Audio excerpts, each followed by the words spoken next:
Hey, and welcome. Today we're going to talk about something that, well, it might sound a little crazy at first. We're going to explore the hidden and honestly beautiful relationship between mathematics and the art of dance. I know, but stick with me. Let's dive in. Okay, so when you think about dance and you think about math, I bet you're picturing two totally separate things, right? They feel like they're from completely different planets, sitting at opposite ends of what it means to be human. And hey, that's totally fair. And this slide just lays it all out, doesn't it? Over here, you've got dance. It's all about emotion, your body, pure, raw expression. And then on the other side, you've got mathematics, cold, hard logic, equations, all happening in the mind. One feels like pure passion, and the other, well, it feels like pure precision. But what if that's all wrong? What if that big divide we all feel isn't really there? What if they're actually just two sides of the very same coin? Now that is the big question we're going to try and answer today. It turns out there is a kind of hidden language, a really powerful common ground that connects the dance floor to the chalkboard. And the key to unlocking it, it's actually a pretty simple and, elegant idea.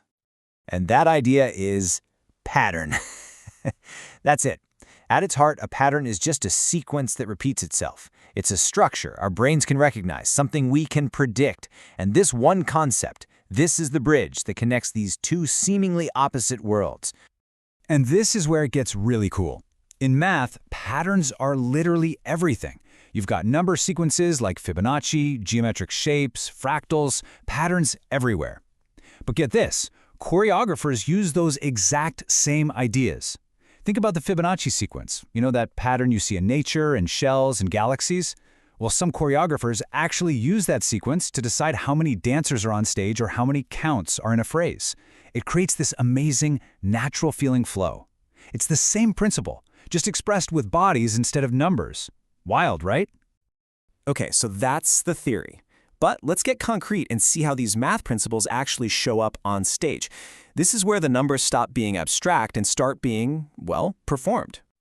Let's talk about one of the most iconic moves in all of ballet, the pirouette. It looks so graceful, so effortless. Honestly, it looks like magic. But underneath all that artistry is a mind-blowing display of applied physics. And just to give you an idea of the kind of power we're talking about, look at this number. In a single grand jeté, that incredible flying leap, a dancer can generate up to 2,000 newtons of force. Now, to put that into perspective, that's like momentarily supporting the weight of 3 average adults. I mean, that is an insane amount of power, and it's all controlled with absolute precision. This isn't just art, it's high-performance athletics, and it's all governed by the laws of motion. Right, so here's the thing. To pull off that perfect spin, a dancer is unconsciously solving a really complex physics equation in real time. First, they have to generate enough rotational force, that's torque. Then, they have to minimize the friction with the floor. And, most importantly, they have to keep their center of gravity perfectly stable. If any one of those calculations is off, even by a little bit, the magic is gone. Okay, so let's zoom out a bit. Let's go from a single dancer to a whole group. Suddenly, the stage becomes this giant canvas, and the choreographers are basically artists drawing pictures with human bodies. And they use geometry to tell stories and to make us feel something, all without saying a single word. Like this chart shows, if you arrange dancers in a symmetrical shape, it feels stable, calm, balanced. But if you make it asymmetrical, bam, instant tension, your eye is drawn to it. In circles always make us think of unity, of community, of something that never ends. It's like emotional engineering, all done with geometric design. So we've seen how patterns, physics, and geometry build this incredible bridge between two worlds we thought were separate. But honestly, we're just scratching the surface here. The connection goes way deeper, and for those of you who are feeling that little spark of curiosity, well, the journey definitely doesn't have to stop here. So are you ready to start looking at dance and at math in a totally new way? To see the equations hidden inside the elegance and the art that lives inside the algorithms? If you're nodding your head right now, one great way to really dive in is the Certificate in Mathematics in Dance and Movement from the Algebrite Learning Institute. It's a whole course designed to unpack everything we've touched on today, but in way more detail. But whether you ever take a formal class or not, just carrying this idea with you, it gives you more than just a new appreciation for a ballet or a cool-looking equation. It actually offers a whole new way of seeing the world.